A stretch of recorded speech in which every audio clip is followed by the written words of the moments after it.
Hello veterans, friends and well wishers, good morning. मैं आपको बताना चाहूँगा कि अभी मैं OROP के बारे में तो कुछ कह नहीं सकता, क्योंकि कोई स्पष्ट इंस्ट्रक्शंस या स्पष्ट पिक्चर नहीं है जिसके बारे में हम स्पष्ट रूप से आपको बता सकें।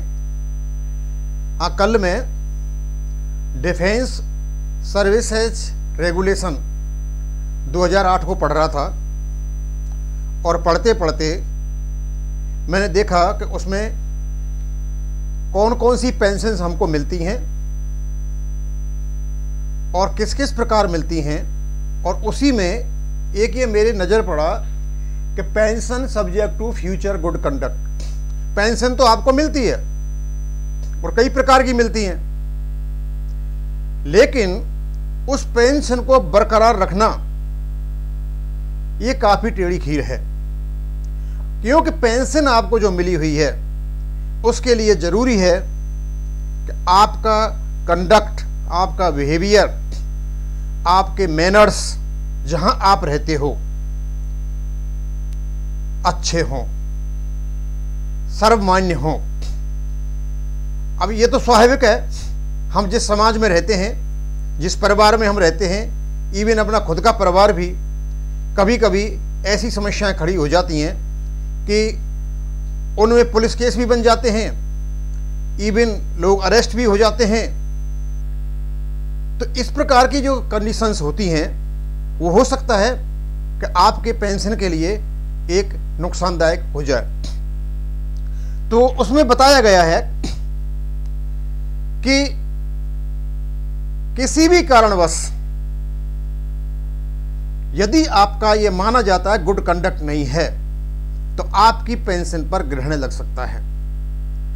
अब जो आप कंडक्ट करोगे, जो आचरण करोगे या कोई ऐसा काम करोगे जो सीरियस होगा, तो स्वाभाविक सी बात है कि आप भी कानून के दायरे में आते हो। तो मुझे अच्छा लगा कि शायद मैं इनको बताऊं आपको कि हमारी जो पेंशन है वो अंडर गुड कंडक्ट है। तो कुछ तो हमारी जो IPC इंडियन पीनल कोड 1860 के अंतर्गत कुछ ऐसे हमारे सीरियस क्राइम्स आते हैं, हम कर बैठते हैं और वे फंस जाते हैं, या ऑफिशियल एक्ट 1923 उसमें फंस जाते हैं। तो मैंने कुछ यहाँ पर उनको निकाला है कि ऐसी कौन कौन सी परिस्थितियां हैं जिनसे हमको बचना चाहिए। तो देखो, ये आपके साथ झगड़े या आपके साथ IPC की धारा वाले केस जहां आप रहते हो, या गांव में जहां रहते हो, समाज में जहां रहते हो, सगे संबंधियों को जहां रहते हो वहां भी हो सकते हैं। या दूसरा, चाहे सिविल में पेंशनर हो और चाहे फौज का हो, इनको एक और आदत है कि ये अपने पैसे को लेकर के ब्याज पर उठाते हैं यदि इनके पास ज़्यादा है। अब ब्याज पे टाइम से पैसा नहीं आता तो फिर ही झगड़ा कर बैठते हैं। ऐसे कई केसेज हुए हैं, पुलिस केस तक भी हो गए हैं। और एक तो हमारे ऐसा केस हुआ था, इसी चक्कर में शायद वो अपनी जान भी दे बैठे थे। और होती है, स्वाभाविक सी बातें सबके साथ होता है, चाहे सिविल में हो चाहे कोई भी हो। तो पेंशनर्स के लिए जरूरी है कि वो पूर्ण रूपेण ये सावधान रहें कि किसी प्रकार के ऐसे चंगुल में नहीं फंस जाएं, क्योंकि आपको जो पेंशन मिली हुई है, आपकी जवानी आपने जा खपा दी है, और खास करके मिलिट्री में। और उसके बाद जब आपको आराम करने का टाइम मिला है तो अपनी पेंशन को बचाए रखने के लिए अच्छा कंडक्ट करें। अब ये कहते हैं future good conduct is must for grant and continuation of pension. यदि आप चाहते हो कि आपको पेंशन मिले तो उसकी जो पेंशन आपको मिलेगी और मिलने के बाद जो कंटिन्यू रहेगी, दोनों के लिए गुड कंडक्ट की जरूरत है। तो ये तो आपको भी स्वाभाविक पड़ता है, जब आप मिलिट्री में काम करते हो या सिविल में काम करते हो तो आपका आचरण गुड कंडक्ट होता है, तभी आपको पेंशन मिलती है, नहीं अदरवाइज आप पर डिसिप्लिनरी एक्शन होता है और उसके बाद जो होता है उसके ऊपर निर्भर करता है। और उसके बाद जब पेंशन मिल जाती है आपको तो उसको कंटिन्यू रहने के लिए भी गुड कंडक्ट की जरूरत है। केवल सर्विस में ही नहीं, सर्विस छोड़ करके आने के बाद जब आपको पेंशन मिल गई है उस समय भी आपको अच्छे आचरण की जरूरत है, चाहे आपको पेंशन मिले चाहे अलाउंस मिले, और इन रेगुलेशंस में ऐसा कहा गया है। दूसरा है द कॉम्पिटेंट अथॉरिटी में विदहोल्ड और विड्रॉ ए पेंशन और अ पार्ट देयर ऑफ। और यदि आप पाए जाते हो संलिप्त इन रेगुलेशंस का अवहेलना करते हुए तो जो अथॉरिटी है वो आपकी कुछ पेंशन को या पूरी पेंशन को विदहोल्ड कर सकती है, वेदर परमानेंटली और for a specified period. Permanently भी कर सकती है और कुछ समय के लिए कर सकती है। इसको found guilty of grave misconduct में पाया जाए। अब मैं बताऊंगा कि ग्रेव मिसकंडक्ट में क्या क्या चीजें होती हैं। Where a pensioner is convicted of a serious crime by court of law और by court martial।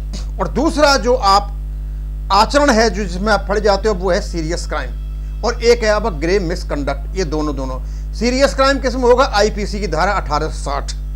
Grave misconduct किस में होगा? आपका ऑफिशियल सीक्रेट एक्ट है, जहां आप सूचना वगैरह दुश्मन को दे देते हो या किसी को उपलब्ध करा देते हो जो देश के लिए एंटी नेशनल बन जाता है या एंटी सोशल हो जाता है, ये कुछ के लिए आता है।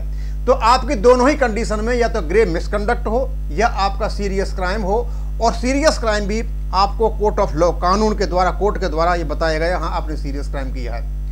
इफ फाउंड गिल्टी, इन दोनों कंडीशन में यदि आप ग्रेव मिसकंडक्ट और सीरियस क्राइम में गिल्टी पाए जाते हो तो क्या होगा?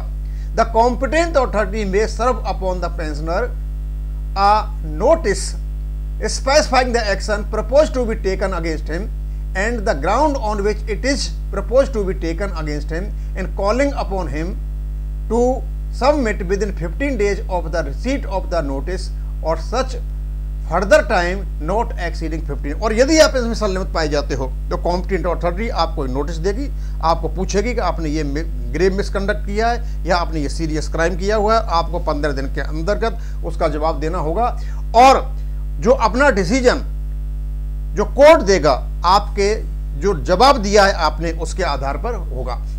अब ये कहते हैं कि ये जो एक्सप्रेशन है सीरियस क्राइम क्या होता है, मैं अपनी ओर से नहीं बना रहा इसको, ये आपका DSR 2008 में लिखा हुआ है, वहां से मैंने लिया हुआ है।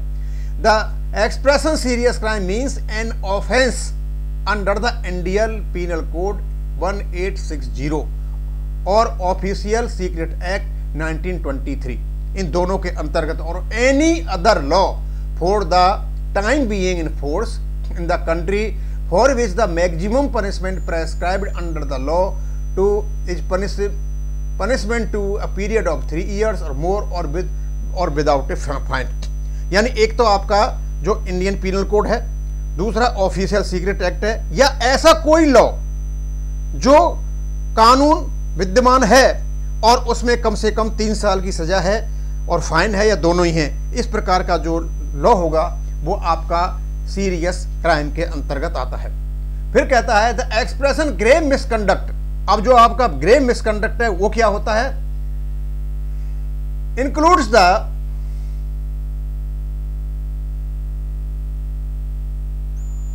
डिस्क्लोजर, कम्युनिकेशन और disclosure of any secret official code, password, any sketch, plan, model, article, note, discount.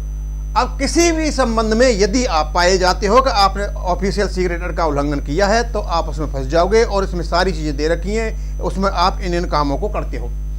Right to withhold और सस्पेंड और डिसकंटिन्यू पेंशन। अब यदि आप इसमें पाए जाते हो तो जो अथॉरिटी है उसको अधिकार है कि वो आपकी पेंशन का क्या क्या कर सकता है? विदहोल्ड कर सकता है, रोक सकता है, भुगतान नहीं होगा, सस्पेंड कर सकता है कुछ पीरियड के लिए, और हमेशा के लिए खत्म भी कर सकता है। यानी 3 एक्शन आप पर हो सकते हैं कि आपका केस चल रहा है जब तक आपकी पेंशन विदहोल्ड हो जाएगी, केस जब फाइनल होगा तभी आपकी पेंशन शुरू होगी।